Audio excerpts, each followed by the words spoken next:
The old rocking chair groaned a familiar rhythm, a wooden sigh that had measured the passing of 50 summers.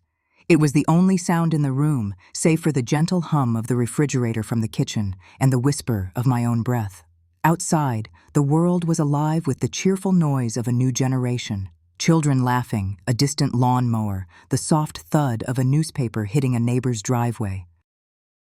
But in my living room, time was a thick, syrupy thing, clinging to the heavy floral curtains and the faint scent of lemon polish and dust. My fingers, gnarled and spotted with age, traced the curled edge of the photograph in my lap. The paper was soft as worn silk, the colors faded to a dreamy, sepia-toned haze. A girl of 19 stared back at me, her smile wide and unburdened, her eyes alight with a future she believed was as limitless as the Carolina sky. She stood in front of a diner, a white apron tied neatly around her waist, a book tucked under one arm. Her hair was the color of dark honey, catching the sun in a way that made it look like a halo. She was beautiful. She was a stranger. I don't cry because I miss the girl in this picture. I cry because I never got the chance to know who she would have become. The woman she was meant to be. The one who would have finished college, who might have traveled, who would have chosen her own life with the fierce, joyful independence shining in her eyes, was taken from me. She vanished one night, leaving me in her place to carry the weight of a life that was never truly mine. And in her place grew a quiet, watchful woman who learned that silence was a shield and love was a currency she could no longer afford. The memory, potent as it was 50 years ago, rose not with a thought but with a smell. It wasn't the musty scent of the old photograph. It was a phantom scent, conjured from the deepest well of my past, the sharp, clean tang of bleach from a mopped floor, mingling with the greasy, satisfying aroma of frying bacon. That was the smell of my beginning and my end. The screen door of the Patriot Grill banged shut, the little bell above it offering a cheerful, tinny jingle. The sound was the punctuation mark of my days back then, in the summer of '73. Each jingle announced another customer, another coffee to be poured, another plate of eggs and hash browns to be delivered with a smile. The air in Fayetteville was always thick, a humid blanket woven with the scent of pine needles, asphalt, and patriotism. But inside the diner, the air was different. It was a haven of sizzling food, the low croon of the radio, and the clatter of heavy ceramic mugs on laminate countertops. From my post behind the counter, I had a front row seat to the lifeblood of the town, the soldiers from Fort Bragg. They came in waves, their youth tucked neatly into starched green uniforms, their hair shorn to a uniform shortness. They were boys playing at being men, their laughter a little too loud, their talk filled with a bravado that couldn't quite mask the uncertainty in their eyes. They were on their way to places I couldn't pronounce, to fight in a war my father listened to on the news every night with a grim, set jaw. To my parents, John and Mary, these soldiers were the embodiment of American virtue. My father, who had served his time in a different war, saw them as his younger brothers. "There is no higher calling, Lily," he'd say, polishing his old service medals until they gleamed. To wear that uniform is to stand for something. My mother saw them through a different lens. "A good man in uniform is the best thing for a girl," she'd advise, her hands busy kneading dough for that night's dinner. "A steady life, a man with purpose." Her words were meant as guidance, but to me, they felt like a cage. My purpose, I believed, was waiting for me 80 miles down the road in the hallowed, ivy-covered halls of the University of North Carolina at Chapel Hill. I had the acceptance letter tucked away in my dresser drawer like a sacred text. My dreams smelled like old books and autumn leaves on a college green, a world away from the constant low rumble of military transport planes that were the town's heartbeat. The diner was just a stopover, a place to earn the money that would be my ticket out. I was refilling the salt shakers, my mind on a passage from the novel I had hidden beneath the counter, when the bell jingled again. I didn't look up immediately. It was the lunch rush. The booths were full, and the grill was a symphony of sizzling burgers. "Just a minute," I called out, my voice practiced and polite. A low, calm voice answered, cutting through the diner's chatter. "Take your time, Sunshine." The nickname made me pause. It wasn't one of the usual clumsy attempts at flirtation I'd learned to deflect. It was quiet, confident, and different. I looked up and the salt shaker stilled in my hand. He wasn't standing with a group of boisterous friends. He was alone, leaning casually against the end of the counter. He was tall, with broad shoulders that filled out his uniform in a way that seemed more natural than it did on the younger boys. His hair was a little longer than regulation, a dark brown that caught the light. But it was his eyes that held me. They were a deep, clear blue, and they were fixed on me with an unnerving intensity, as if he had been watching me for some time. A slow, easy smile spread across his face, but it didn't quite reach his eyes. They remained watchful, assessing. "Coffee?" I asked, recovering myself and reaching for a mug. My own voice sounded thin. "Please," he said, sliding onto a stool at the counter. He moved with an unhurried grace, a deliberate economy of motion that spoke of immense self-assurance. He placed his hat on the counter beside him, revealing the name stenciled on his uniform. Riley. Below it, the stripes of a sergeant. I poured the coffee, my hand steadier than I felt. "Cream and sugar are on the counter." He ignored the porcelain containers. "Black is fine." He took a sip, his eyes never leaving my face. The directness of his stare was unnerving, but also strangely magnetic. I was used to being looked at, but this felt like being seen. "You're not from around here," he stated. It wasn't a question. I felt a flush of defensiveness. "I've lived here my whole life." His smile widened. "You live here, but you're not from here. Your mind is somewhere else." He nodded toward the worn copy of The Grapes of Wrath I'd hastily tried to cover with a napkin. "Most girls around here are reading fashion magazines. You're reading about dust bowls and desperation." I was taken aback. No one had ever noticed my books before, or if they had, they'd never commented on it. "It's for a class I want to take," I said, the words tumbling out before I could stop them. "At Chapel Hill. In the fall." "Chapel Hill," he repeated, tasting the words. "Big plans." He leaned forward slightly, his voice dropping. "A girl with big plans shouldn't be wasting her sunshine in a place like this." And there it was again. Sunshine. He said it as if it were my name. My heart gave a little flutter, a stupid girlish thing that I instantly resented. I was supposed to be above this, above being charmed by a handsome soldier with a smooth line. "It pays the bills," I said, turning away to wipe down a section of the counter that was already clean. "I'm Mark," he said to my back. "Mark Riley." I turned back to face him. "Lily Hayes." "Lily," he said, the single word holding more weight than a whole conversation. "It suits you." "But I think I'll stick with Sunshine." For the rest of the lunch rush, he just sat there, nursing that one cup of coffee, watching me work. He didn't try to talk to me again, didn't interrupt me when I was busy, but I felt his gaze on me constantly, a tangible pressure on the back of my neck. It should have been creepy, but instead it felt validating, as if my every move was suddenly important, worthy of attention. When he finally stood to leave, he placed a few dollars on the counter, far more than the coffee was worth.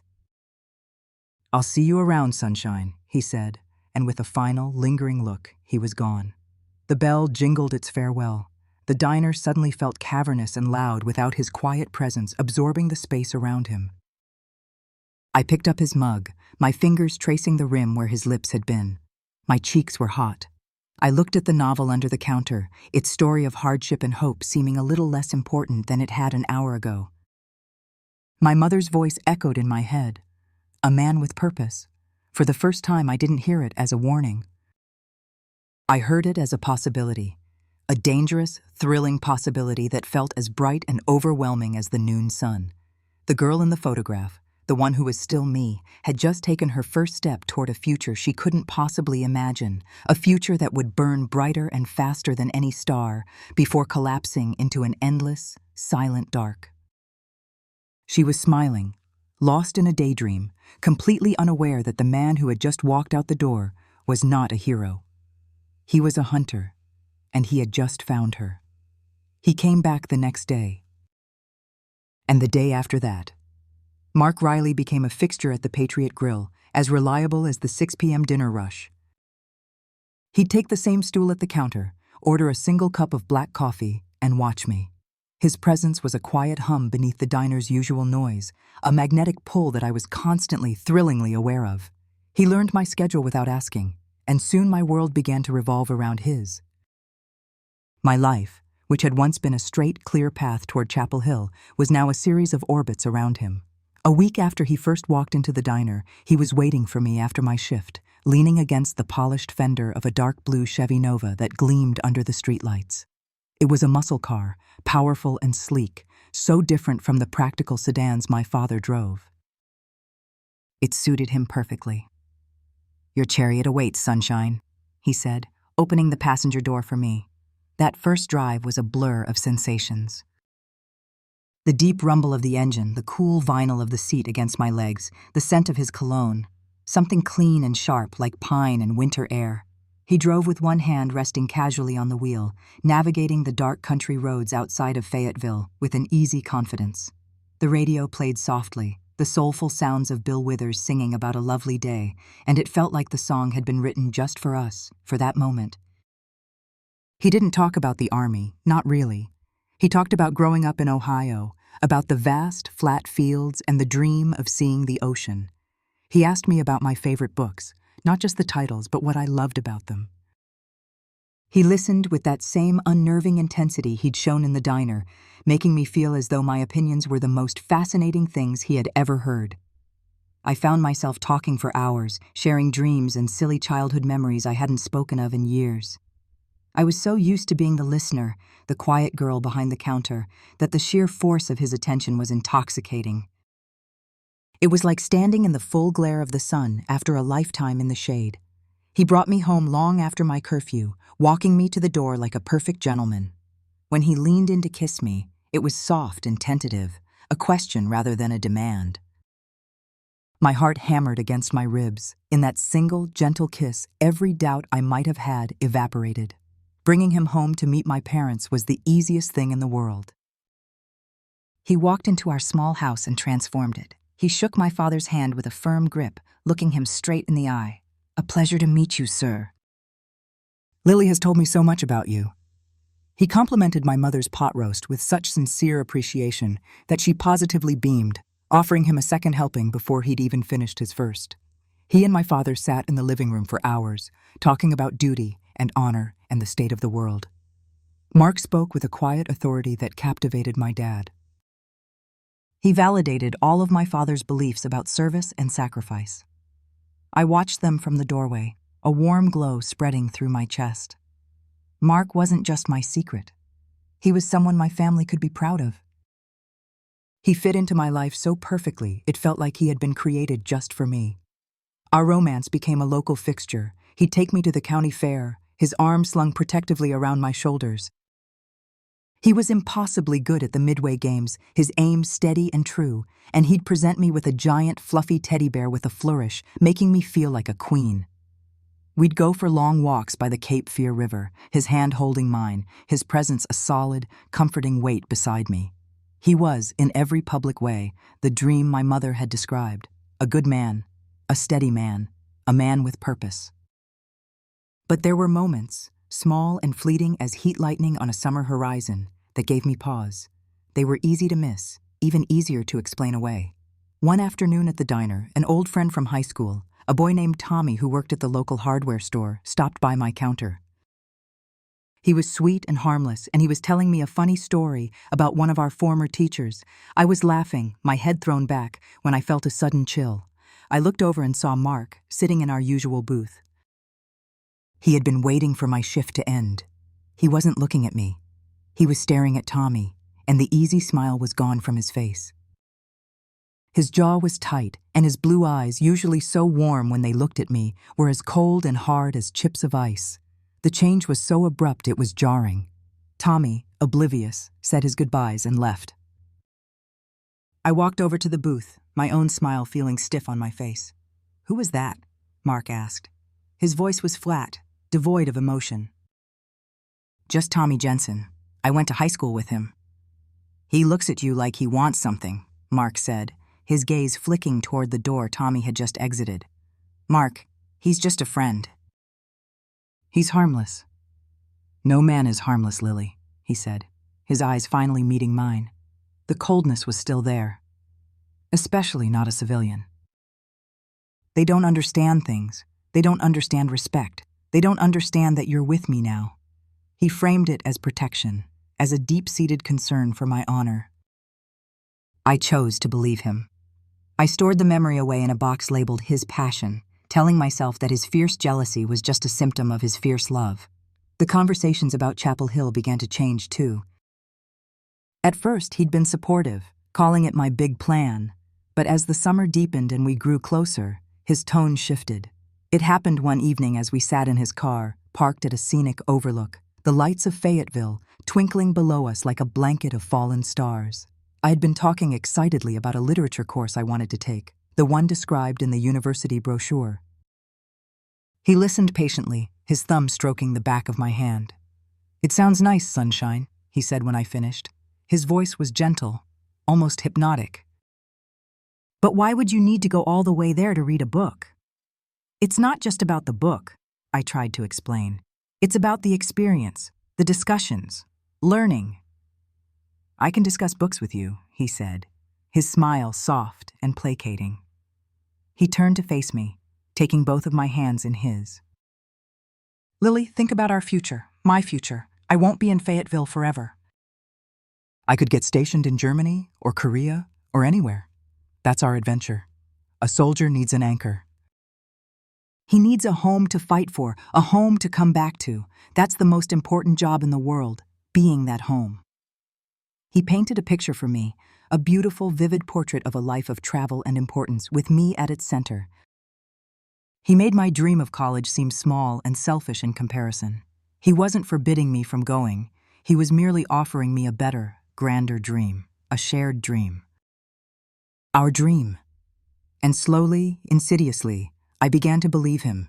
The crisp pages of the UNC brochure began to feel flimsy and childish compared to the solid, tangible promise of a life with him. The final brick in the wall around my old ambitions was laid by my father one Sunday evening. Mark had just left after another perfect family dinner. I was helping my mother with the dishes, and my father was standing at the living room window, watching Mark's Nova pull away from the curb. "He's a good man, Lily," my father said, his voice thick with emotion. He turned away from the window to look at me, his face earnest and proud. He placed his hands on my shoulders, his gaze steady. "I know you've had your heart set on that school. Your mother and I are proud of how smart you are. But I look at that young man, and I see a future for you that is secure and meaningful." He paused, taking a deep breath, as if the next words were of monumental importance. "There is no higher honor than being the wife of an American hero." He said it with such conviction, such unshakable faith. It was the ultimate blessing, the highest form of permission. It was the voice of my family, my town, my entire world, telling me that this was the right path. This was my purpose. Later that night, I went to my room and pulled the dresser drawer open. My fingers found the crisp envelope from the UNC Office of Admissions. I didn't take it out. I just rested my hand on it for a long moment, feeling the sharp corners of the life I was about to leave behind. There was a brief, sharp pang of loss, a ghostly echo of the girl who had dreamed of libraries and lecture halls. Then I thought of Mark's intense blue eyes, the feeling of his hand in mine, the future he had promised me. I pushed the drawer shut. The sound was a soft, definitive click, the sound of a door closing forever. I had made my choice. I had chosen the soldier's promise, and as I drifted off to sleep, I felt a profound sense of peace, a certainty that I was doing the right thing. It was the calm, placid water at the edge of a waterfall, and I was floating blissfully toward the precipice, utterly unaware of the violent, terrifying fall that was to come. The peace I had felt after closing that drawer was a fragile, beautiful thing, like a perfect soap bubble. For weeks it floated around me, shimmering with the promises Mark whispered in my ear. The summer deepened, the Carolina heat settling into a thick, lazy rhythm. My life with Mark felt real, solid. The ghost of Chapel Hill had been banished, replaced by the vibrant reality of being Sergeant Riley's girl. I was no longer just Lily Hayes, the quiet waitress. I was his. The pride in my father's eyes whenever Mark's car pulled up, the knowing smiles from my mother. It all confirmed I had made the right choice. The bubble was perfect, and all it took was one night to pop it. The invitation was for a battalion barbecue, a casual, base-sanctioned affair at a recreational lake a few miles out of town. It felt like an official welcome into his world. I spent an hour getting ready, choosing a simple yellow sundress that Mark had once said made me look like my nickname. When he picked me up, he whistled, a long, appreciative sound. His eyes were bright, his mood expansive. He was king of his world, and I was his queen. The party was exactly as I'd imagined. A dozen bonfires licked at the twilight sky, casting flickering, dancing shadows on the tall pines that ringed the lake. The air smelled of charcoal, roasting hot dogs, and cheap beer. A portable radio, perched on the tailgate of a pickup truck, blasted out Johnny Cash. Soldiers, free from the starched confines of their uniforms, were loud and boisterous, their laughter echoing across the water. For the first few hours, it was wonderful. Mark kept his arm draped around my waist, his touch a possessive, proud claim. He introduced me to his friends, other sergeants, and their wives or girlfriends. "This is my sunshine," he'd say, and the women would give me polite, assessing smiles while the men clapped Mark on the back. I felt a sense of belonging, a feeling of being on the inside. This was it. This was the life of a soldier's wife. It was real. But as the night wore on and the stars began to poke through the deepening indigo sky, a subtle shift occurred. It started with the beer. Mark wasn't just sipping one. He was downing them, one after another, his movements growing looser, his voice louder. His easy confidence began to curdle into a swaggering arrogance. He got into a loud, pointless argument with another soldier about baseball statistics, his voice sharp and cutting.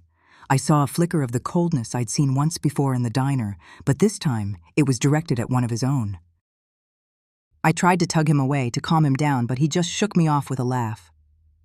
"Relax, sunshine. Just boys being boys." The laughter around the bonfire started to feel less cheerful and more manic. The air grew thick with a forced, aggressive joviality that set my teeth on edge. The yellow dress that had felt so bright and pretty now felt flimsy and out of place. I was tired. A headache was blooming behind my eyes, and all I wanted was the quiet of my own room. I found Mark near one of the trucks, taking another long swallow from a brown bottle. "Mark," I said, my voice soft so no one else would hear. "I'm getting a little tired. Could we think about heading home soon?" He turned to look at me, and his face was a stranger's. The laughing, charming man from an hour ago was gone. His eyes were unfocused, his smile a thin, cruel line. "Home?" he slurred, his voice laced with contempt. "The party's just getting started." "Don't be a bore, sunshine." The nickname, once a term of endearment, was now a weapon. It dripped with condescension. My face burned with humiliation. "It's just, I have the early shift tomorrow," I stammered, hating how weak I sounded. "I said we're not leaving," he snapped, his voice suddenly hard and sober. The force of it made me flinch. He turned his back on me and rejoined the circle of laughing men, leaving me standing alone, feeling small and foolish. I retreated to a picnic table in the shadows, wrapping my arms around myself, suddenly cold despite the humid night. I watched him for another hour, a knot of dread tightening in my stomach. He was a different person, a loud, brutish stranger I didn't recognize. Finally, long after most of the other couples had left, he strode over to me, his movements jerky. "All right," he bit out. "Let's go." There was no warmth, no apology. He grabbed my elbow, his grip painfully tight, and pulled me toward the Chevy Nova. The goodbyes he called out to his friends were cheerful, but the hand on my arm felt like a manacle. The moment the car doors shut, the silence was absolute. It was a thick, menacing thing, a stark contrast to the comfortable quiet of our first drive. He peeled out of the dirt parking lot, sending gravel spitting behind us. I huddled against the passenger door, pressing myself into the vinyl, trying to make myself as small as possible. I stared out the window, watching the dark, unfamiliar trees flash by. Then I realized we weren't heading toward town. The main road was a right turn. He took a left onto a narrow paved road that quickly dissolved into a bumpy, unlit dirt track. "Mark?" I whispered, my voice trembling. "Where are we going? This isn't the way home." He didn't answer, He just kept driving, his knuckles white on the steering wheel, his jaw set like granite. The car jostled violently, and the headlights cut a terrifying, narrow tunnel through the pitch-black woods. My heart began to hammer against my ribs, a frantic bird trapped in a cage. This isn't him, I told myself. It's the alcohol. He just needs to cool off. The rationalizations felt thin and pathetic, unraveling as quickly as I could form them. He wrenched the car to a stop in a small, deserted clearing. The only light was from the high beams painting a ghostly scene on a wall of dense pine trees. He killed the engine. The sudden silence was deafening, broken only by the frantic chirping of crickets. It was the loneliest sound I had ever heard. He turned to me, and in the faint glow from the dashboard, I saw his face. There was no anger left in his eyes. There was nothing. They were flat, empty. It was the most terrifying expression I had ever seen. "Mark, please," I begged, my voice cracking. "Let's just go home." He didn't speak. He simply reached for me. What happened next, I have never spoken of to a living soul. It wasn't an act of passion or even anger. It was an act of consumption. It was the complete and utter erasure of me. My no was a whisper, then a cry, then a sob, and it meant nothing. It was a sound swallowed by the indifferent woods. The charming sergeant, the man my father called a hero, the man I had given up my future for, vanished completely. In his place was a monster, a cold and efficient force of will that took what it wanted, my terror only seeming to fuel its resolve. I felt my spirit detach, floating up to the dark canopy of the trees. From that impossible height, I watched the horror unfold below me as if it were happening to someone else, to that naive girl in the yellow dress. I watched him break her. I watched him extinguish the light in her eyes, the light he had once pretended to cherish. I watched until there was nothing left of her but a hollowed-out shell. The drive back was a journey through a silent hell. I didn't cry. The shock was a cold, heavy blanket suffocating every emotion. I felt nothing. I was a porcelain doll that had been shattered and hastily glued back together, the cracks running through every part of me. I stared at my hands in my lap, unable to recognize them as my own. He hummed along softly to a song on the radio, a phantom of the man I thought I knew. He pulled up in front of my house. The porch light was on, a warm, welcoming beacon from a world I no longer belonged to. I fumbled for the door handle, my limbs stiff and uncooperative. My only thought was to get out, to escape the suffocating confines of that car. My hand was on the handle when he finally spoke. His voice was calm, casual, as if he were commenting on the weather. He didn't look at me. He stared straight ahead through the windshield. "Don't be dramatic." The 3 words hit me with the force of a physical blow. They were not an apology. They were a command, a dismissal. A final, cruel twist of the knife, designed to erase the violence, to deny my reality, to shame me into silence. I stumbled out of the car and onto the sidewalk, the yellow dress feeling like a shroud. I didn't look back. I stood there, trembling, and watched the twin red taillights of his Chevy Nova recede down the street, merging into one before disappearing into the darkness. The night was vast and full of brilliant, beautiful, indifferent stars, and beneath their cold, distant light, the girl who was once called Sunshine stood utterly and completely alone, shattered beyond recognition. Sleep did not come. It was a shore I couldn't reach, separated from me by an ocean of roaring silence. I lay in my bed, rigid, listening to the house settle around me. The familiar creaks and groans of the old floorboards sounded like accusations. Every shadow in my room seemed to writhe with menace. I didn't take off the yellow dress. To remove it would be to acknowledge the body underneath, and I couldn't bear that. The fabric was a thin, useless armor against the memory that played on a relentless loop behind my eyes. The cold emptiness in his face, the deafening sound of the crickets, the final, dismissive words. When the first pale fingers of dawn crept through my window, they brought no relief, only a flat, gray light that exposed the wreckage of the night. I finally peeled the dress off my skin. It felt contaminated. I let it fall to the floor in a crumpled heap, a sad splash of yellow in the dim room. I forced myself to the bathroom and flicked on the light, flinching at the sudden brightness. The girl in the mirror was a ghost. Her face was pale and blotchy, her eyes wide and dark, ringed with a terror so profound it seemed to have sunk into the bone. And on her arms, dark, ugly bruises were beginning to form, the distinct shape of fingers. Physical proof.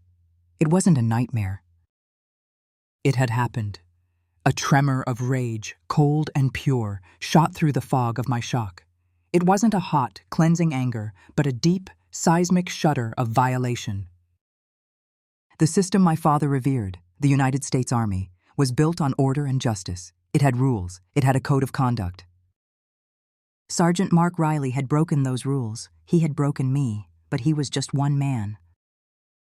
The institution itself, the one my father spoke of with such unwavering faith, was bigger than him. It was honorable. It would protect me. It had to. This flicker of naive hope was the only thing that propelled me forward. It was the last vestige of the girl I used to be, the girl who believed in right and wrong, in heroes and monsters. Clinging to that belief, I put on a simple, modest blouse and skirt, clothes that felt anonymous and safe. I brushed my hair, trying to tame the wildness that seemed to have taken root in me overnight. I didn't look in the mirror again. The bus ride to Fort Bragg was a surreal journey through a world that was offensively normal. Mothers pushed strollers, men in suits read newspapers, teenagers laughed over a shared joke. Their lives were untouched, their bubbles intact. I felt like I was behind a thick pane of glass, watching a movie of a life I could no longer access. The world was still turning, but I had been thrown from its axis. The base was even more intimidating by day. The sheer scale of it, the endless rows of drab, functional buildings, the imposing main gate with its armed guards, it was all designed to project power and order. It was a world of men, for men. I felt my resolve waver as I walked the clean, sterile corridors of the administration building, my sensible shoes making a ridiculously small sound on the polished linoleum. I asked a clerk where I could find the commanding officer for Sergeant Riley's unit. The clerk, a young man who looked bored, directed me to the office of Captain David Miller. The office was exactly as I'd pictured it. An American flag stood pristine in one corner, a collection of framed unit photos adorned one wall, and a large, imposing mahogany desk dominated the space. Behind the desk sat Captain Miller. He was a man in his mid-40s, with neatly combed hair, a strong jaw, and clear, intelligent eyes. He rose when I entered, a gesture of old-fashioned courtesy. "Miss Hayes?" he said, his voice a calm, reassuring baritone. "Please, have a seat." He motioned to a hard-backed chair in front of his desk. "Can I get you a glass of water?" I shook my head, my throat too tight to speak. I sat on the edge of the chair, my hands clenched together in my lap. He sat back down, his expression one of paternal concern. He radiated authority, but it was a quiet, gentle authority. This was a man who solved problems. My frantic hope surged. He would help me. "Now," he began, leaning forward slightly. "The clerk said you had a matter concerning one of my men. How can I help you?" The story came out in a torrent of quiet, shamed words. I didn't look at him as I spoke. I stared at my own white-knuckled hands. I told him about the party, the drinking, the drive. My voice faltered when I got to the part in the woods, the words catching in my throat like fishhooks. I didn't use explicit terms. I couldn't. I spoke of it in euphemisms. He wouldn't stop. I asked him to take me home. He hurt me. Throughout my halting, painful testimony, Captain Miller was silent. I risked a glance at his face. He was listening, his brow furrowed in a mask of concentration, but there was no shock, no outrage. He was perfectly still, his patience so practiced it felt like a performance. He had the air of a man waiting for a storm to pass. When I finished, the silence in the room was immense. I could hear the ticking of a clock on the wall, each second landing like a hammer blow. He let the silence stretch, letting my shame and fear hang in the air between us. Finally, he took a slow, deep breath and leaned back in his large leather chair, steepling his fingers under his chin. He looked at me, his eyes now holding a hint of weary disappointment, like a father who had discovered his daughter had lied to him. "Miss Hayes," he said, his calm voice cutting through the tension. "I've known Sergeant Riley for years. He's one of my best men, a fine soldier with a bright future." He paused, letting the weight of his endorsement settle. "I think there's been a terrible misunderstanding." The words didn't register at first. They were so absurd, so utterly disconnected from the violent reality of the night before. A misunderstanding? It was like calling a hurricane a light breeze. "No," I whispered, shaking my head. "It wasn't a misunderstanding. I said no." He gave a small paternal sigh. "Miss Hayes, Lily, there was a party, there was drinking. Young men and women, things can sometimes get confused. Signals can be crossed. A girl can feel one way in the moment and another way the morning after. Regret is a powerful emotion, but it doesn't make a good man a monster." His voice was so reasonable, so logical, that it made my own reality feel insane. He was taking my story, my trauma, and twisting it into a cheap, tawdry tale of a girl who couldn't handle her liquor. I'm not..." My voice trailed off. I could feel a hysterical sob building in my chest, and I fought it down. I would not cry in front of this man. "You're clearly overwrought," he said, his tone shifting from paternal to clinical. "And an accusation like this, made in such an emotional state, can have devastating consequences. Sergeant Riley is a leader. An accusation, even an unsubstantiated one, could destroy his career. It could damage the morale of this entire unit. These men are preparing to serve their country. They need to be focused. They don't need distractions." The implication was clear. I was the distraction. My pain was an inconvenience. My trauma was a threat to his orderly, masculine world. He stood up then, the gesture a clear dismissal. He came around the desk and placed a hand on my shoulder. It was meant to be a comforting gesture, but it felt heavy and threatening, a silent command to obey. "My advice to you, young lady," he said, his voice now devoid of any warmth, "is to go home. Put this unfortunate event behind you. Forget it ever happened."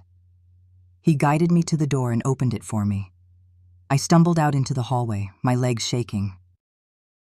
The door clicked shut behind me, a sound of absolute finality. I stood there for a long moment, blinking in the harsh fluorescent light of the corridor. The tiny, flickering flame of hope that had brought me here had been snuffed out.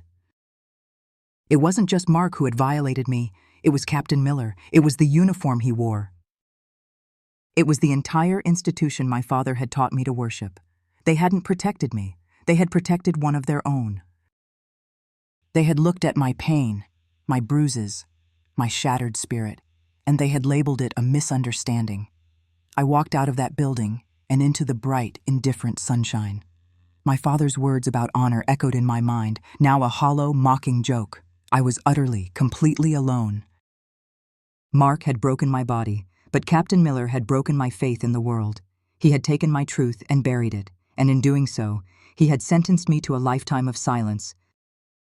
The world after that day in Captain Miller's office lost its color. It was as if a gray film had been draped over everything, muting the vibrant greens of the Carolina pines and washing out the cheerful blue of the sky. I went back to work at the diner, a ghost in a waitress uniform.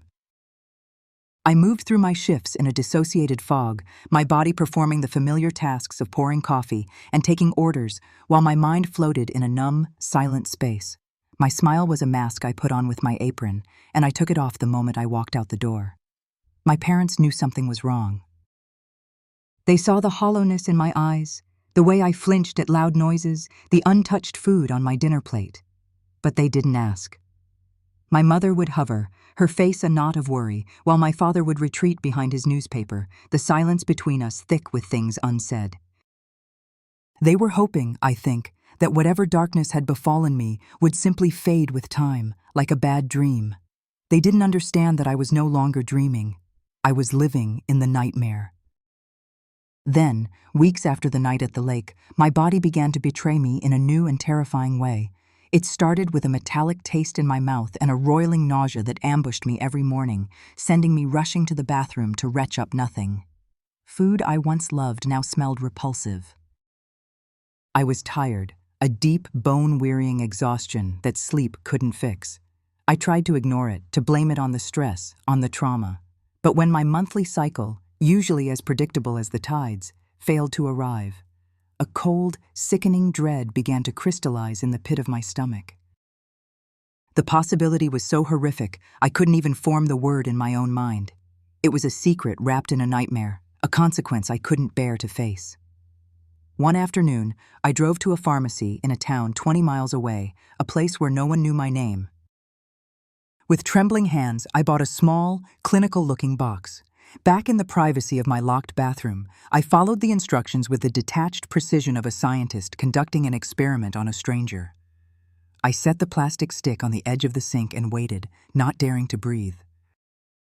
The 2 blue lines that appeared felt like a life sentence. They were stark and undeniable against the white plastic. I didn't scream. I didn't cry. A strange, cold clarity washed over me. This was real. This was happening. Captain Miller's misunderstanding now had a heartbeat. The violence of that night had not ended when Mark Riley drove away. It had planted a seed, and now it was growing inside me. Telling my parents was the hardest thing I have ever done.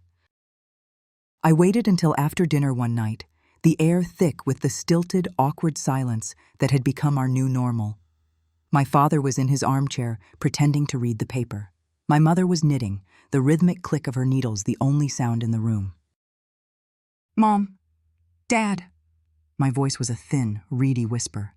They both looked up, startled. "I have to tell you something." I didn't look at them as I spoke. I stared at a crack in the plaster on the wall. I told them simply, clinically, "I'm pregnant." The clicking of the knitting needles stopped. My father lowered his newspaper with a slow, deliberate rustle. For a long moment, there was only a stunned, horrified silence. It was my mother who spoke first. Her voice was a sharp, panicked hiss. "Pregnant? How? Who?" Her eyes darted toward the front door, as if the neighbors could already hear us. "Oh, Lord, have mercy." "What will people say? What will Reverend Michael think? Our family name?" Her litany of shame washed over me. Not once did she ask if I was okay. Not once did she ask what had happened. Her only concern was for appearances, for the pristine reputation she had spent her life cultivating. My father's reaction was quieter and infinitely more devastating. He didn't raise his voice. He just looked at me, his face a mask of profound, weary disappointment. The pride he once had in me was gone, replaced by a deep, impenetrable wall of shame. This was his fault somehow. His daughter, the one he had raised to be good and pure, had brought this disgrace upon his house. "It was the soldier, wasn't it?" he finally asked, his voice flat. "Sergeant Riley." I just nodded, unable to speak. I saw a flicker of rage in his eyes, but it was quickly extinguished, smothered by a wave of grim pragmatism. I had already told them, in a fit of desperate sobs, about my visit to Captain Miller's office. They knew that path was closed. The Army had already rendered its verdict. There would be no justice. There was only the problem, sitting here in their living room. They sent me to my room while they talked. I could hear their voices through the door, low and urgent, a frantic murmur of plans being made. I wasn't part of the discussion. I was the subject of it, a crisis to be managed. An hour later, they called me back downstairs. They stood together, a united front. My father was the spokesman. "This is what we're going to do," he said, his voice leaving no room for argument. "Your mother's cousin Martha in Indiana. You'll go stay with her. We'll tell everyone you've gone to help her, that she's taken ill." Indiana. It sounded like another planet, a flat, gray place where no one knew my name, where I could disappear. "You will have the baby there," he continued, his eyes fixed on the wall above my head, "and we will arrange for it to be adopted. A good, quiet adoption. To a family who can give it a proper life. A proper life." The words hung in the air, a judgment on me, on the life I could no longer provide. I was being exiled. Erased from my own life so the family's honor could be preserved. There was no discussion of what I wanted. My wants were irrelevant. I had forfeited that right. A few days later, while my mother was packing a small suitcase for me, with a grim, tear-streaked deficiency, she mentioned it casually.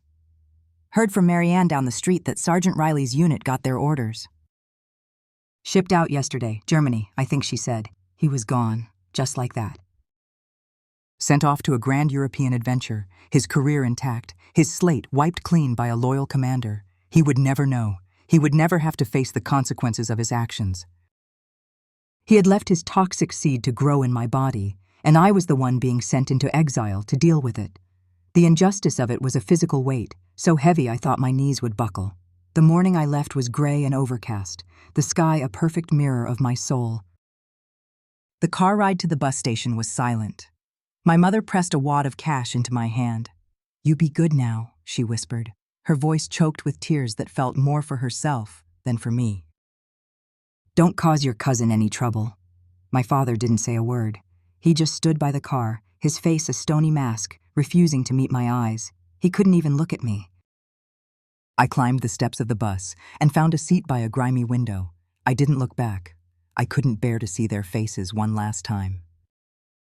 As the bus pulled away from the station, I watched Fayetteville, the familiar storefronts, the church steeple, the water tower, shrink and disappear. I was heading west into an anonymous, unknown future. I was no longer Lily Hayes, the girl who dreamed of college. I was a ghost, a vessel for an unspoken secret, a secret that was growing larger and more real with every mile that passed. The bus ride to Indiana was a long, gray smear of flat land and endless sky. The woman my parents called Cousin Martha was a stranger, a stoic, tight-lipped widow who took my parents' money and asked no questions. She gave me a small, clean room and left me to myself. The months I spent there were a period of suspended animation. I was a vessel, my body performing a biological function that felt utterly disconnected from me. I read books from the local library until the words blurred together, my mind seeking refuge in any story but my own. The plan, my father's cold, practical plan, was for me to surrender the baby the moment it was born. An adoption agency had been contacted. A nice, childless couple was waiting. It was all arranged. I was supposed to be a temporary incubator, a problem to be solved and then forgotten. But then he was born. In a sterile, anonymous hospital room, they placed a screaming, red-faced, tiny infant in my arms. He was all flailing limbs and furious life. And when he finally quieted and opened his eyes, I looked into them, and the entire world shifted on its axis. In that moment, he was not a misunderstanding. He was not a secret or a source of shame. He was my son. He was the only thing in the world that was truly mine. A fierce, primal love, so powerful it physically hurt, surged through me. It was the first thing I had truly felt in months. To give him away would not be a solution. It would be the final, ultimate act of surrender, a betrayal far worse than the one I had suffered. I made my decision. 2 weeks later, with the small amount of money my mother had given me and the wages I had saved from the diner, I left Cousin Martha's house in the middle of the night. I didn't go back to North Carolina. I couldn't. Instead, I bought another bus ticket, this time to a place I had only seen on a map, Virginia. A place of rolling hills and quiet history, a neutral ground where I could disappear and begin again.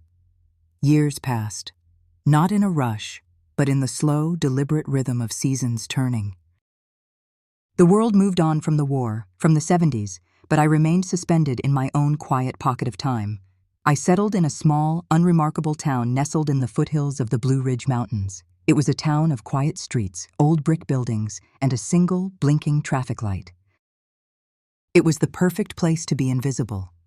I found a small apartment above a flower shop and a part-time job at the town library, a sanctuary of ordered silence where my love of books became my livelihood.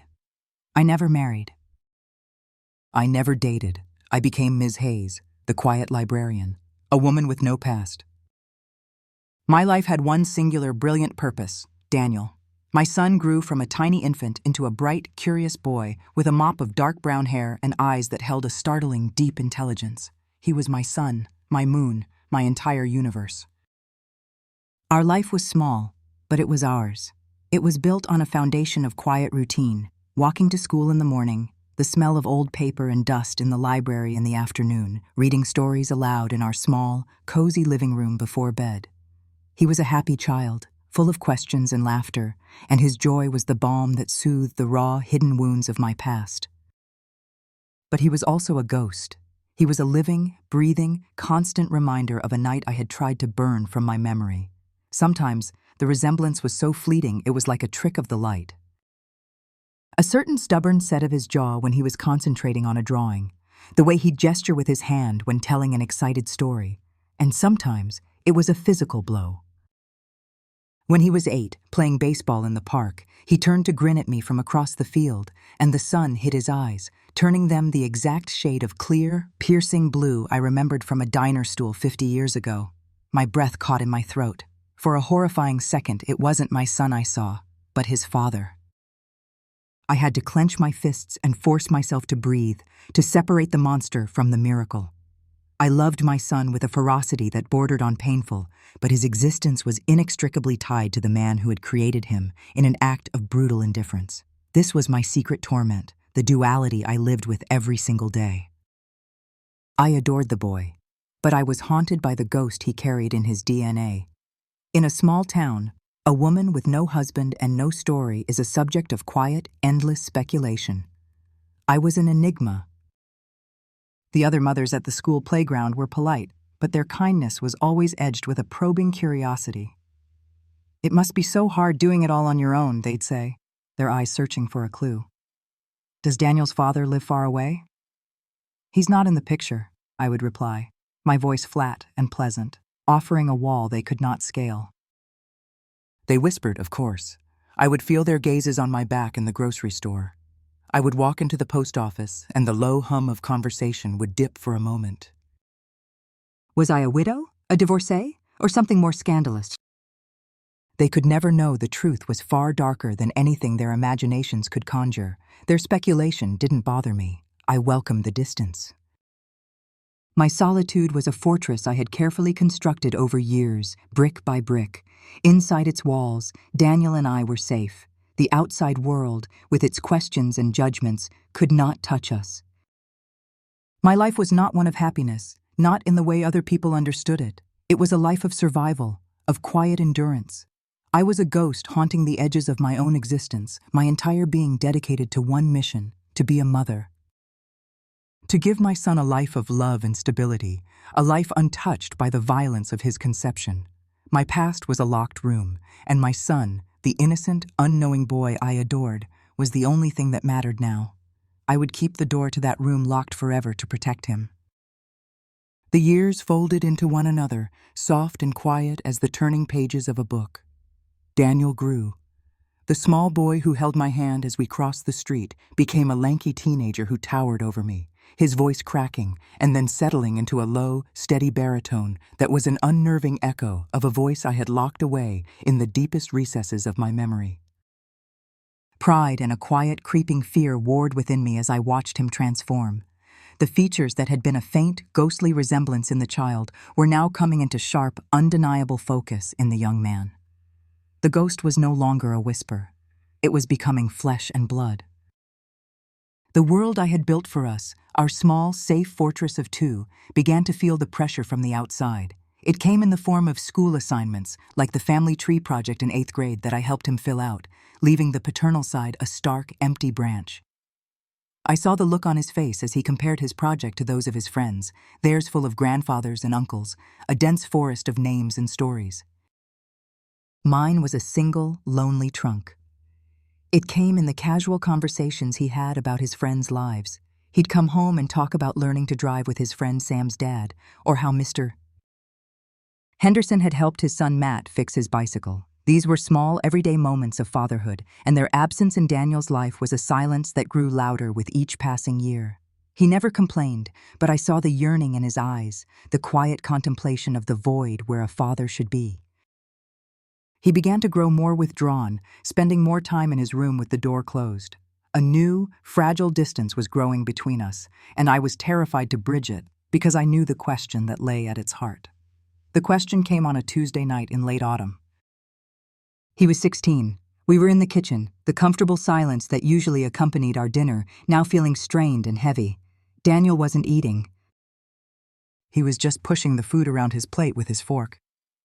"Is everything okay at school?" I asked, my voice overly bright. He didn't look up. "It's fine." I waited. The silence stretched. Finally, he put his fork down and looked at me, his eyes, those clear, searching eyes, fixed on my face. He had the earnest, solemn expression of someone who had rehearsed a speech for days. "Mom," he began, his voice steady, "can I ask you something?" Something real. My heart constricted. I knew, with a bone-deep certainty, that this was it. The moment I had dreaded for 16 years. I nodded, unable to find my voice. "Who was my father?" he asked, the words simple, direct, and devastating. He leaned forward, his hands clasped on the table. "I need to know. I'm old enough now. I have a right to know who he was." He took a breath, and the next words were spoken in a lower, more vulnerable tone. "Was he a bad person? Is that why you never ever talk about him? Did he hurt you?" He paused, and his final question shattered what was left of my composure. "Is it my fault? Is there something wrong with me?" The adolescent self-blame, the idea that his own existence was the source of my pain and secrecy, was a cruelty I had never anticipated. My carefully constructed wall of silence hadn't just hidden the truth from him. It had allowed him to invent a new, more painful lie where he was the one at fault. In that instant, two paths diverged in my mind. The first was the truth. I could tell him everything. I could say, "Your father was a monster who wore a hero's uniform. He hurt me on a dark night, and then a man in power told me it was a misunderstanding. You were born from violence and betrayal." I saw the words hitting him, saw the light in his eyes extinguishing, saw him look in the mirror and see not a resemblance, but a curse. The truth would poison the very core of his identity. It would break him. And so, I chose the other path, the path of the lie. It was an act of protection that felt like a profound betrayal of myself, of the girl who was shattered that night. I took a deep, shuddering breath, the words feeling like swallowing glass. "No, Daniel. Oh no, honey, it's not your fault." It was never your fault. I reached across the table and took his hand, my own trembling. I forced myself to construct the story, piece by painful piece. I gave him a sanitized, noble past, a story he could be proud of. "Your father," I began, my voice strained. "His name was Mark Riley. He was a soldier, a sergeant in the army. I met him the summer before he was deployed. He was incredibly charming. Brave. Everyone looked up to him. I told him we fell deeply in love, a whirlwind romance under the Carolina sun. I told him we had planned a future, a life together." "He was sent to Germany," I said, the lie tasting like ash in my mouth. "It was supposed to be a standard deployment. We were going to get married when he came back." I looked down at our joined hands, unable to meet his gaze as I delivered the final, merciful fabrication. "There was an accident, a training exercise. He didn't come home." "He died a hero, Daniel, serving his country. I had created a martyr, a saint. I had given my son a father he could admire, a man whose legacy was one of love and sacrifice, not violence and shame." I finally dared to look up at him. The confusion and hurt that had clouded his face was gone, replaced by a wave of stunned, quiet relief. The tension in his shoulders eased. He finally had an answer, and it was a good one. It was a noble one. "He was a hero?" he whispered, the idea taking root. "Yes," I said, the single word costing me more than he could ever know. "He was." He was quiet for a long time, processing the information. The immediate crisis had passed. He pulled his hand away from mine and started eating his dinner. His appetite suddenly returned, but the air in the room had changed permanently. The old, easy intimacy we shared was gone, replaced by something new and fragile. "What was he like?" he asked a few minutes later. "Did he like baseball?" I flinched. I think so." "Yes." The lie was no longer a single, solid thing. It was now a living entity that required constant feeding, a web of smaller lies that would have to be spun for years to come. That night, after he had gone to bed, I stood in the quiet living room, the weight of my fabricated story pressing down on me. I had protected my son, but I had erected a wall between us, a wall built of a dead hero and a terrible, unspoken truth. He now had a father, a ghost I had created for him, and I was now more alone with my own ghost than ever before. The lie I told Daniel became the quiet, unacknowledged foundation of our relationship for the next 30 years. He grew from a teenager into a fine young man, his belief in his heroic father a sad, secret touchstone in his life. He went to college, became an architect, and eventually moved to a city a few hours away. He was a good son. He called every Sunday. He visited on holidays. But the wall I had built that night in the kitchen remained. It was a smooth, invisible barrier between us, a shared history he thought was real, and a truth only I carried. Our love was real, but it was a love that could never be whole. I grew old. My life remained small and contained within the walls of my little house, a quiet routine of gardening, reading, and the familiar ache in my bones that came with the rain. The fire and rage of my youth had long ago banked into cool gray ash. I had survived. I had raised my son. That, I told myself, would have to be enough. I was a ghost who had learned to be content with her haunting. Then came the evening that set the ashes glowing again. It was a Tuesday in early November. A cold wind rattled the windows, and I sat huddled in my armchair, a thick Afghan over my lap, watching television. It was a national news special, one of those patriotic programs that always aired around Veterans Day, full of stoic, decorated old men recounting tales of duty and honor. I watched with a familiar, detached sadness. The host, a woman with a serious, respectful voice, introduced the final guest. And with us now, a man whose career has been a testament to leadership and integrity, a decorated hero and a true leader of men. Please welcome retired General David Miller. The name, half heard, was a distant bell, but then the camera cut to him, and the 50 years that had passed collapsed into a single, horrifying second. He was an old man now, his hair a distinguished white, his face deeply lined with what the world would call character. But the eyes were the same. They were the same calm, clear, paternal eyes that had looked at me across a mahogany desk and conveyed a weary disappointment. The set of his jaw was the same. The mouth was the same mouth that had shaped the word misunderstanding. My breath hitched. The teacup on the table beside me rattled as my hand began to shake. He began to speak, his voice the same smooth, reassuring baritone I remembered with sickening clarity. He spoke of the sacred trust between an officer and his soldiers. He spoke of honor. He spoke of duty. He spoke of integrity. Every word was a lie, a polished monument built upon the foundation of my buried truth. My silence, my shame, the life I had been forced to live. It had all served to protect him, to allow him to ascend to this place of national reverence. The quiet ghost I had become began to stir. The ashes glowed, then smoldered, and then, with a sudden violent rush of oxygen, they burst back into white-hot flame. The rage of the 19-year-old girl, preserved and forgotten for 5 decades, roared back to life. I slammed the power button on the remote, plunging the room into silence. But the silence was no longer peaceful. It was screaming. For 50 years, I had believed my silence protected Daniel. I saw now, with blinding clarity, that it had also protected them. The next morning, I was a different woman.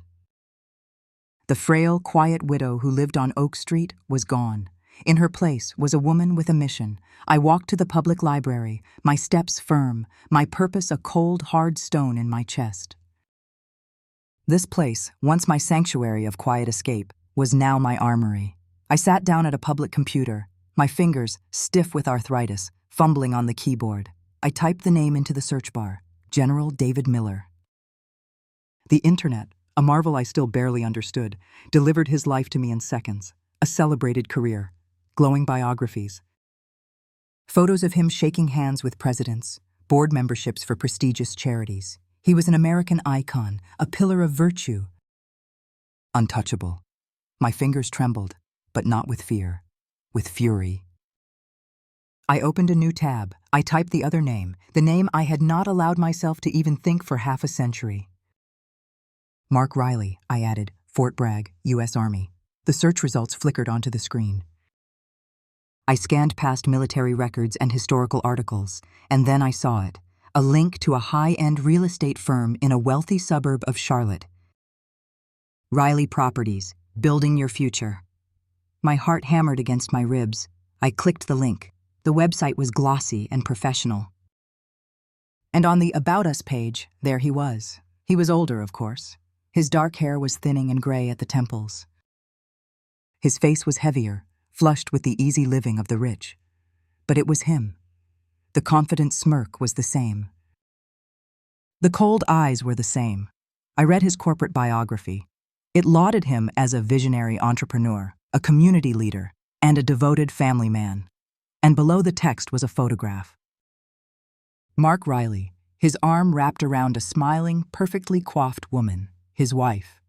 Standing beside them were two smiling, handsome adults, a son and a daughter. His family. His perfect, successful, happy family. The air rushed from my lungs. The bright, quiet library began to spin. It was a physical blow, a punch to the gut that left me breathless. They had not just survived, they had thrived. General David Miller, the respected statesman. Mark Riley, the wealthy family man. Their lives were glorious monuments built on my silent suffering.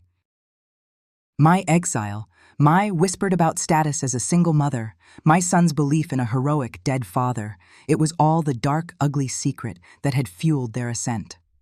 I sat there for a long time, staring at the smiling face of the man who had destroyed my life and then forgotten I ever existed. The white-hot rage had cooled, solidifying into something far more dangerous. A cold, diamond-hard resolve. For 50 years, I had been silent. For 50 years, they had lived without consequence. That was about to change. My life as a ghost was over. The reckoning was about to begin. The library was no longer a refuge. It was a war room. I spent the next 2 days there, hunched over the humming computer, the glare of the screen feeling less harsh and more like the focused beam of a searchlight. I printed out every article, every biography, every smiling photograph of General David Miller and CEO Mark Riley. I spread the papers across my small dining room table, creating a mosaic of their success. Their lives were an open book, celebrated and lauded. Mine was a sealed document, locked in a vault of shame. A conventional war was impossible. I knew that with the cold certainty of an old woman who has seen the world for what it is, the law, with its statutes of limitations and its demand for physical evidence, was not on my side. What proof did I have? The fading memory of a teenage girl now filtered through the fog of 5 decades, my word against theirs. The word of a quiet, reclusive librarian against a celebrated general and a wealthy, connected businessman. They would paint me as senile, as vindictive, as a fantasist. The world would believe them. It always had. No, my justice would not be found in a courtroom. Their strength, their public image, their carefully crafted reputations for honor and integrity had to become their weakness. Their battlefield was the court of public opinion. I would not attack them with a lawsuit. I would attack them with the one weapon I possessed that they could never defend against. The truth. But even a war of words required a war chest. My social security check was enough for my quiet life, not enough to fund a crusade. My eyes fell upon the small, carved wooden box on my dresser. It had been my mother's and her mother's before her. I opened it.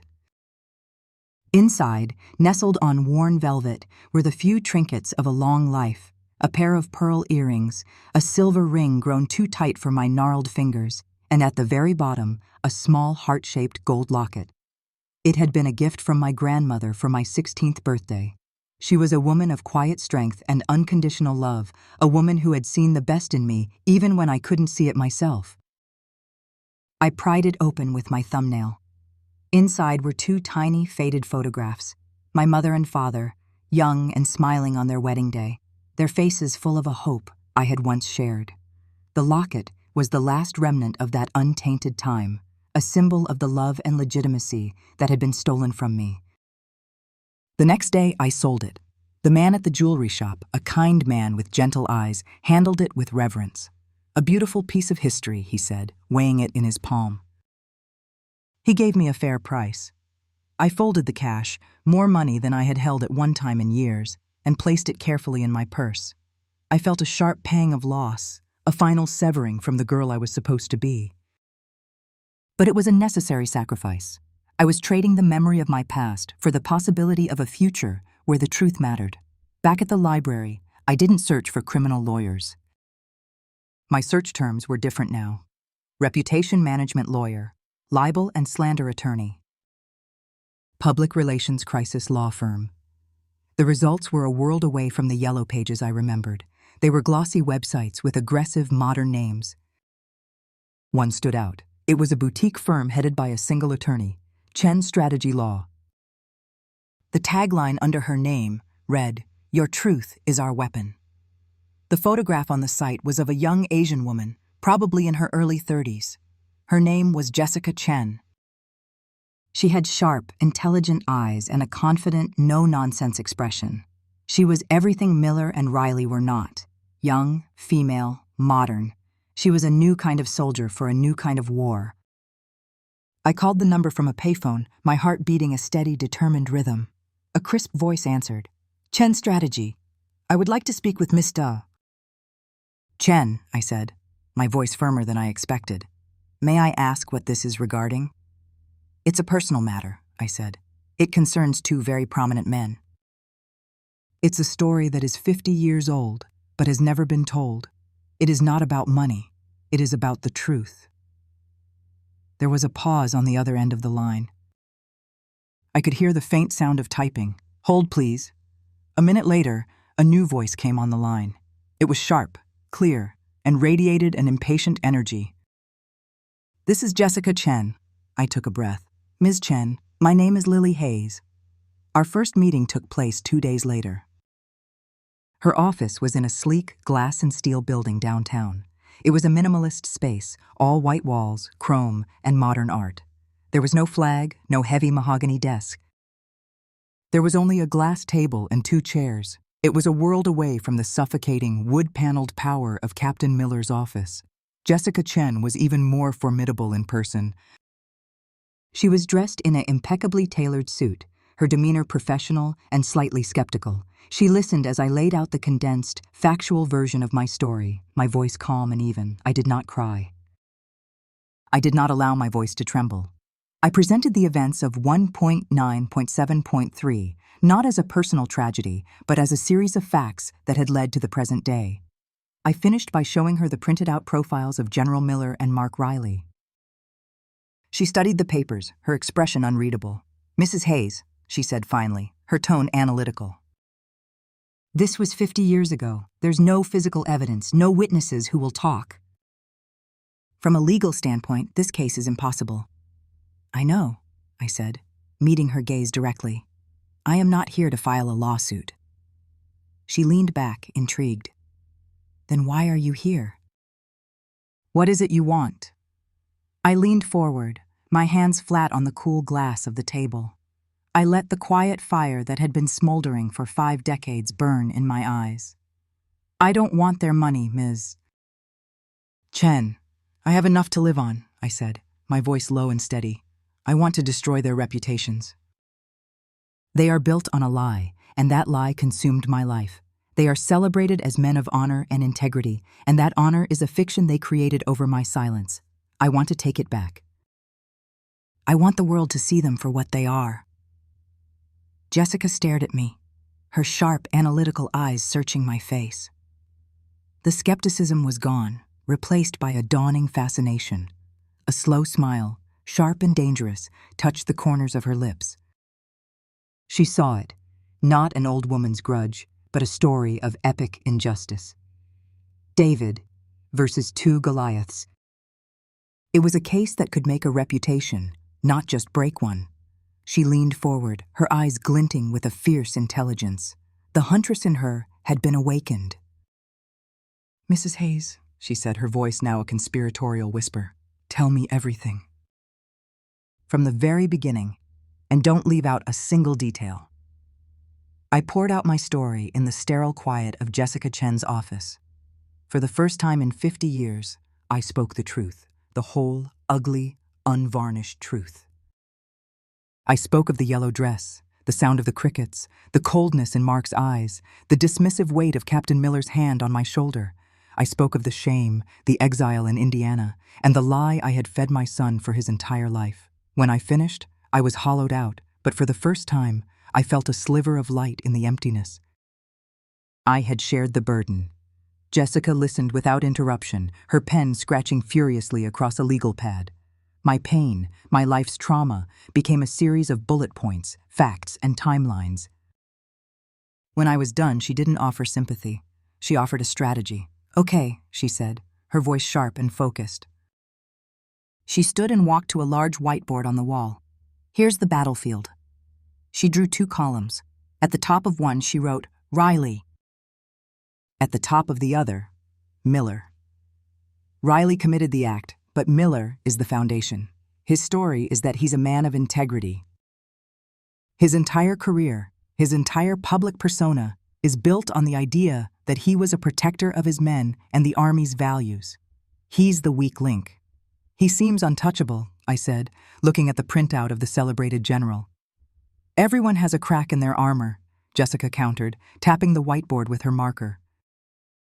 "We can't prove what Riley did to you in a court of law. It's your word against his. But Miller's actions were an abuse of power. If he did it to you, it's possible he did it to others. We aren't looking for a criminal case, Lily. We are looking for a pattern. One story is a tragedy. 2 stories. 2 stories is a conspiracy. That's what we need."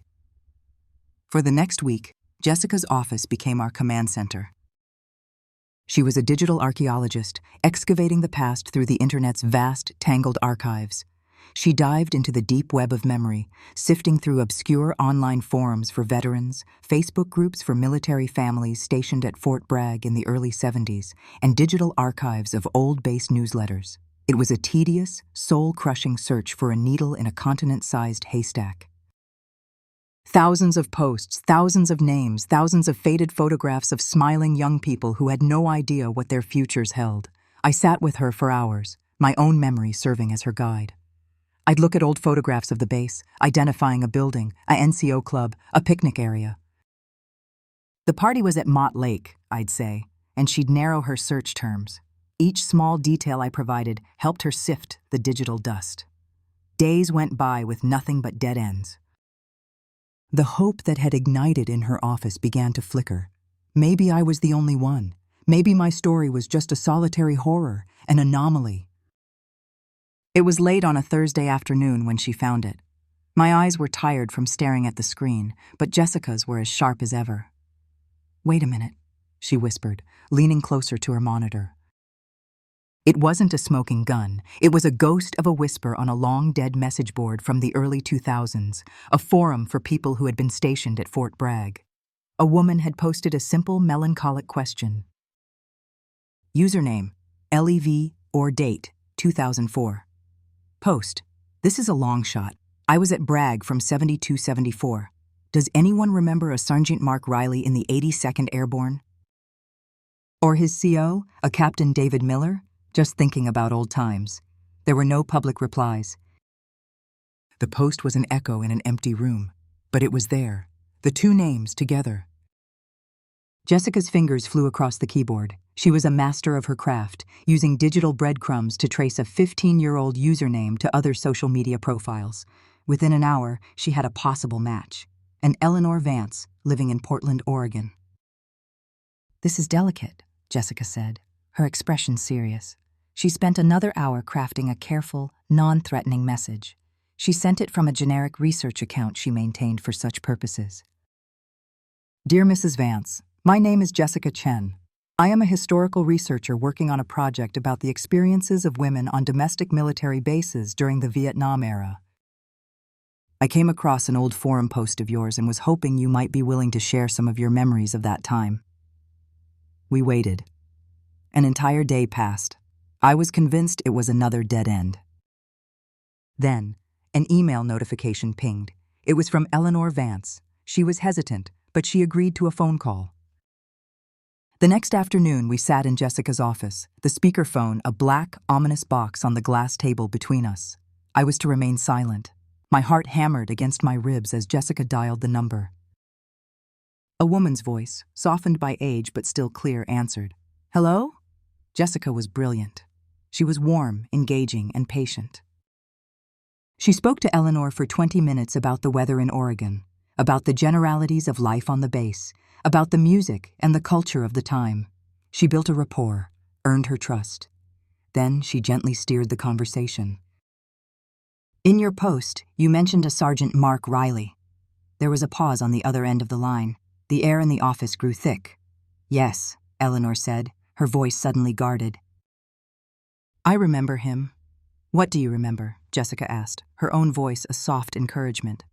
Eleanor sighed, a weary crackling sound over the speaker. "He was very charming. Very handsome. All the girls were in love with him. He made you feel like you were the only person in the world." A cold dread washed over me. It was like hearing a description of myself. "We dated, for a little while," Eleanor continued, her voice growing fainter. "One night, he took me out. There was drinking. He was not a gentleman." The clinical, understated phrase sent a violent shiver down my spine. My hand flew to my mouth. Jessica shot me a look, urging me to stay silent. "I'm so sorry to hear that," Jessica said, her voice full of a carefully measured empathy. "That must have been very difficult." Did you tell anyone what happened?" The silence on the other end of the line stretched for an eternity. I held my breath. "Yes," Eleanor finally whispered, the word laced with a shame that was 50 years old. "I did. I was young. I was stupid. I thought they would help me. I went to his commander, a Captain Miller. My entire body went rigid. I grabbed the edge of the table to steady myself. Jessica's voice was barely audible. "And what did Captain Miller do?" I closed my eyes, bracing myself. And then Eleanor Vance, a woman I had never met, a woman who lived 3,000 miles away, spoke the words that shattered my world and rebuilt it in the same instant. He was very kind, very paternal. He listened to my whole story. And then he looked at me, and he told me that there had been a terrible misunderstanding. He told me I had to be careful, that a girl's accusations could ruin a good soldier's life. The echo was perfect. The words were a verbatim transcript of my own deepest trauma. A sob, strangled and raw, escaped my throat. For 50 years I had carried my story like a solitary stone, believing its weight was mine alone. But it wasn't. My island of pain was not an island at all. It was part of a hidden, submerged archipelago of suffering. Jessica ended the call gently, promising to be in touch. She hung up, and the silence that filled the office was profound. It was the silence of a truth finally unearthed. She looked at me, her eyes blazing with a fierce, triumphant light. "It's a pattern," she said, her voice trembling with the thrill of discovery. "It's a goddamn pattern. Miller wasn't just making a mistake, Lily. He was a janitor. He was cleaning up Riley's messes to protect him, to protect the unit, to protect his own career. The fight was no longer just about me. It was about Eleanor Vance. It was about the possibility of others, still out there, silenced by the same two men. My personal quest for revenge had just transformed into a crusade. The enemy was bigger, darker, and more systemic than I had ever imagined. But as I looked at Jessica, my ally, my strategist, and thought of Eleanor, my sister in a truth I never knew we shared, I felt something I hadn't felt since I was a 19-year-old girl. I felt hope. We had the truth. And now, we had a witness. The unraveling had begun. The discovery of Eleanor Vance changed everything. The fight was no longer a solitary whisper against the wind. It was a chorus. Jessica's office, which had been a place of quiet research, now buzzed with a new, kinetic energy. She identified our target with the precision of a master tactician. In 3 weeks, the Charlotte Commerce Association was hosting its annual Starlight Gala, a lavish charity event. The guest of honor, receiving the Pillar of the Community award, was none other than Mark Riley. "He's building his own stage for us, Lily," Jessica said, her eyes gleaming. A room full of reporters, business partners, and the city's elite, all there to celebrate his unimpeachable character. The irony is so perfect, it's poetic. But before we could storm the castle, there was one last wall I had to tear down myself. The wall between me and my son. I drove to Daniel's city the following weekend. We sat in his minimalist, modern apartment, a space so different from the cluttered warmth of my own home. I told him, not the whole, brutal truth of his conception. I still could not bring myself to stain him with that knowledge, but a truth that was painful enough. "Daniel," I began, my hands trembling around a cup of tea. "The story I told you about your father, it was a lie. A lie I told to protect you." I watched his face as I dismantled the hero I had created for him. I told him his father hadn't died in Germany. He had abandoned me, abandoned us, after he found out I was pregnant. I told him about Captain Miller, the powerful man who had facilitated the disappearance and enforced my silence. And then I told him about Eleanor Vance, the woman in Oregon, and the terrifyingly similar story she had told. His reaction was a tidal wave of emotion.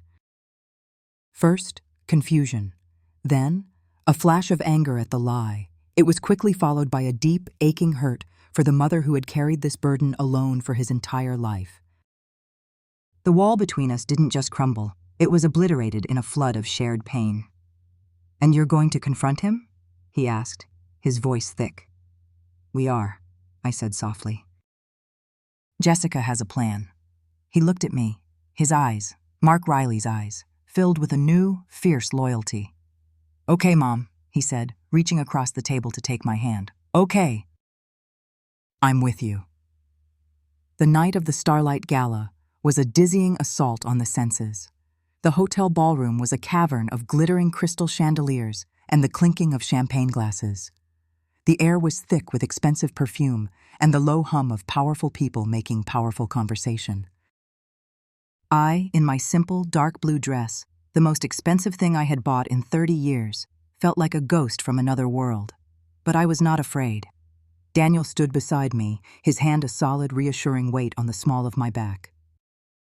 He was my anchor in this glittering, hostile sea. Jessica was a shark gliding through the water. She moved through the crowd with an easy, confident grace, her eyes scanning everything, mapping the room, noting the positions of the cameras, the event staff, the exits. We found our assigned table and sat, 3 quiet conspirators in a room full of celebration. Eventually, the main program began. After a series of glowing introductions, the man of the hour was welcomed to the stage with a thunderous ovation. Mark Riley. He looked prosperous and confident in his tuxedo, his face flushed with success. He beamed at the crowd, the picture of a beloved community pillar. He began his speech, his voice smooth and practiced. He thanked the association, his business partners, his friends. Then he turned to his family, seated at a table of honor near the stage. "But my greatest achievement," he said, his voice catching with practiced emotion, "is my family. My beautiful wife, Sarah, the rock who has been by my side for 45 years. My incredible children who make me proud every single day. Everything I have built for them. Family, integrity, legacy. These are the things that truly matter." The hypocrisy was so profound it was nauseating. As he spoke, Jessica made her move. A small, seemingly accidental commotion, a waiter dropping a tray of glasses, drew the attention of the event staff on the far side of the room. In that brief window of distraction, Jessica walked calmly to the sound technician's booth at the back. I saw her lean in, speak with the authority of someone in charge, and then walk away. Tucked in her hand was a second wireless microphone. She slipped it to me under the table, its metal cool and heavy in my palm. "Wait for my signal," she whispered. Mark was nearing the end of his speech, basking in the glow of the spotlight. Jessica gave me a sharp, almost imperceptible nod. "Now." Daniel squeezed my shoulder.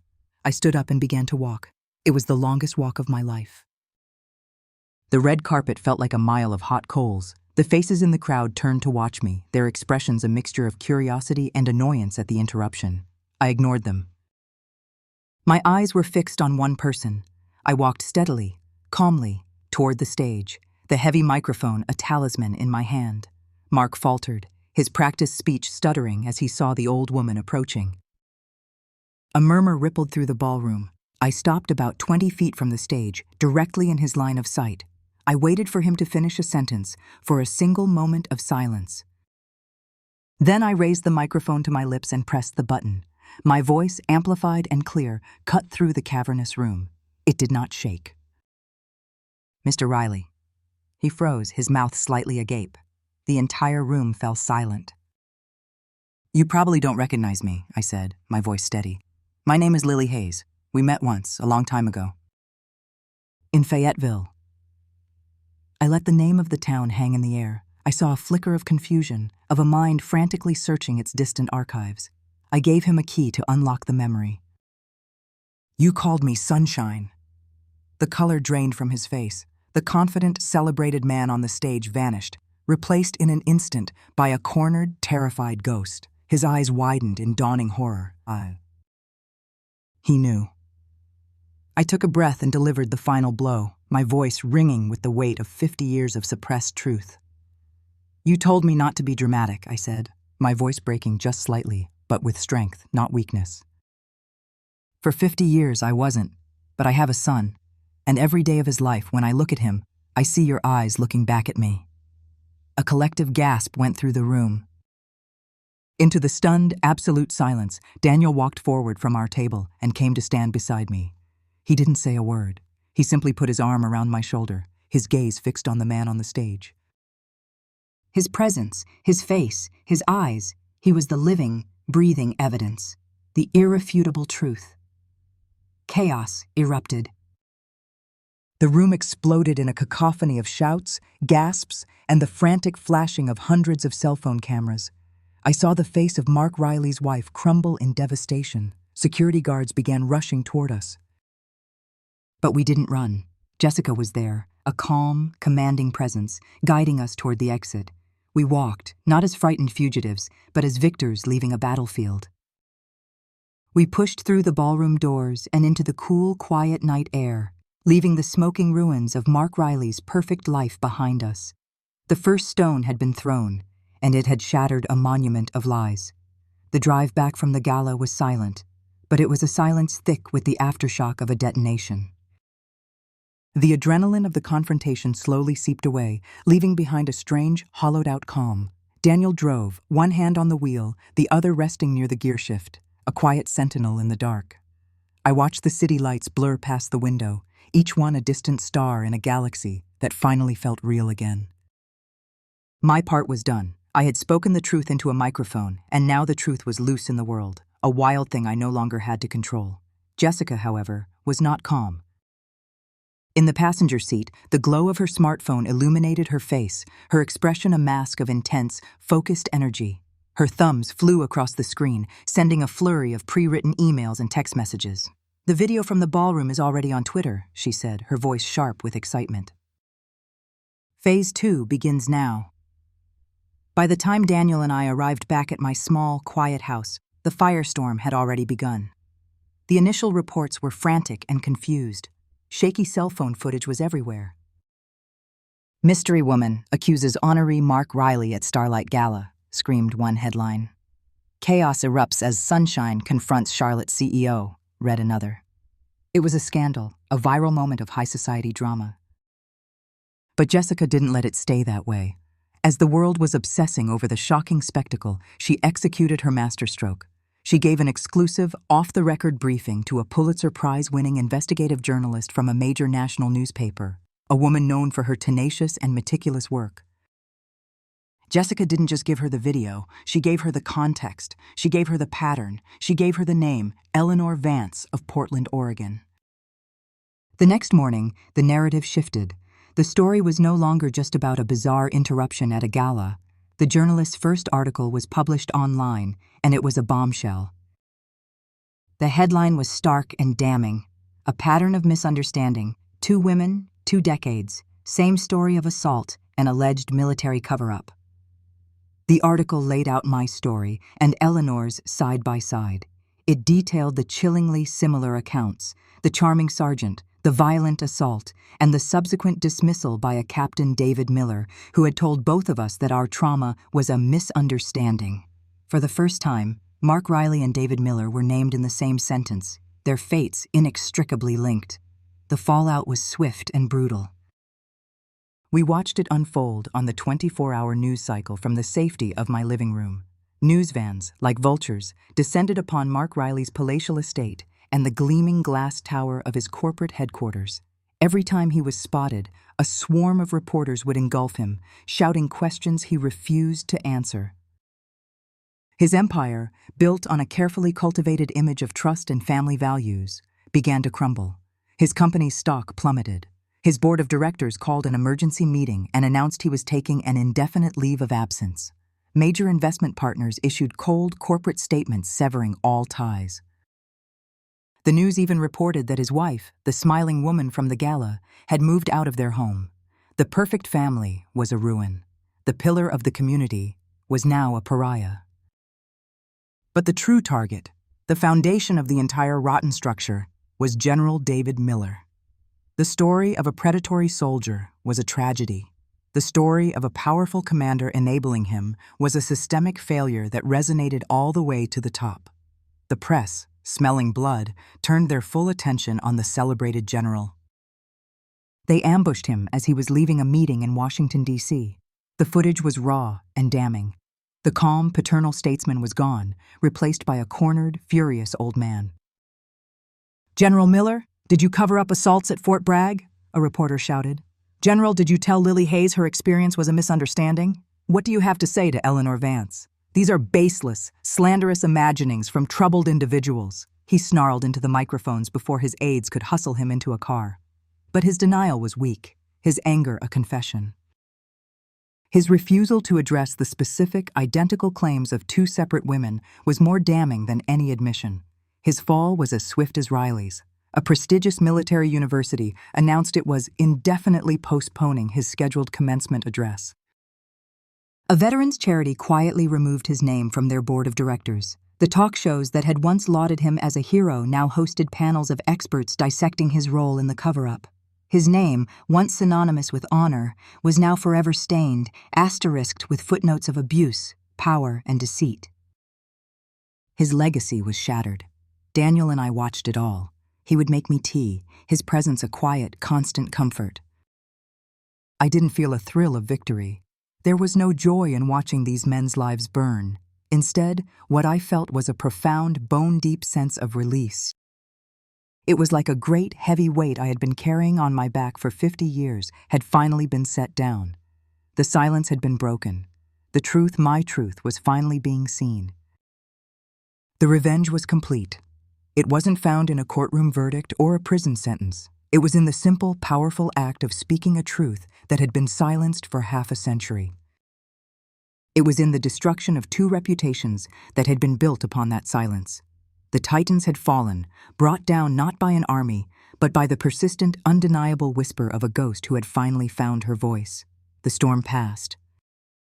As quickly as the firestorm had erupted, it burned itself out, and the ravenous eye of the world's attention moved on to new tragedies, new scandals.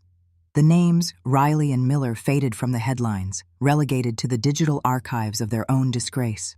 The quiet returned to my small house, but it was a different kind of quiet now.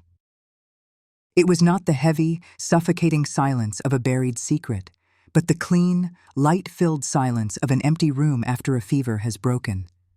The rage that had been my constant companion, my fuel, was gone. In its place was a stillness I didn't recognize.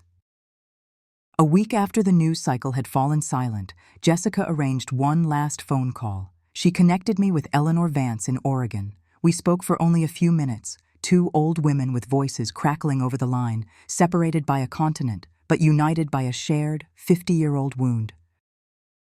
We didn't speak of the details. We didn't have to. "Thank you," she said to me, her voice thick with an emotion I understood completely. "No," I replied, my own voice wavering. "Thank you." And that was all that needed to be said. In that brief exchange, the ghost of my solitary suffering vanished forever. I had not been alone. That weekend, Daniel came to visit. He didn't call first, just showed up on my doorstep on a warm, late afternoon, a gentle smile on his face. We didn't talk about the news or the fall of the men who had haunted our lives. We worked in the garden for a while, pulling weeds and trimming the rose bushes, the comfortable silence between us easy and whole for the first time since he was a boy. As the sun began to dip below the horizon, painting the sky in strokes of orange and violet, we sat together on the old wooden swing on my front porch. The air was cool and smelled of freshly cut grass and blooming jasmine. For a long time, we just sat, watching the day end. I knew there was one last thing I had to do. The partial truth I had given him had been a weapon for the fight, but it wasn't enough for the peace that followed. For the wall between us to truly disappear, he had to know everything. "Daniel," I began, my voice quiet but steady in the twilight air.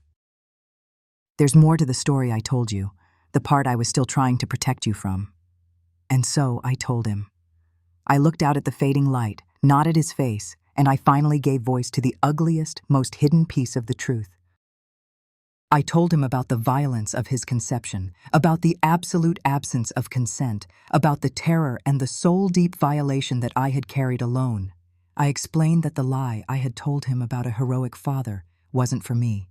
It was a shield I had tried to build around his heart, to protect him from the knowledge that his life began in such a hateful act. When I finished, the silence was absolute, broken only by the chirping of the first crickets of the evening. I had laid my last, most terrible secret at his feet, and I braced myself for his reaction, for his horror, for his revulsion, for his anger. He didn't speak. He didn't move for a long moment.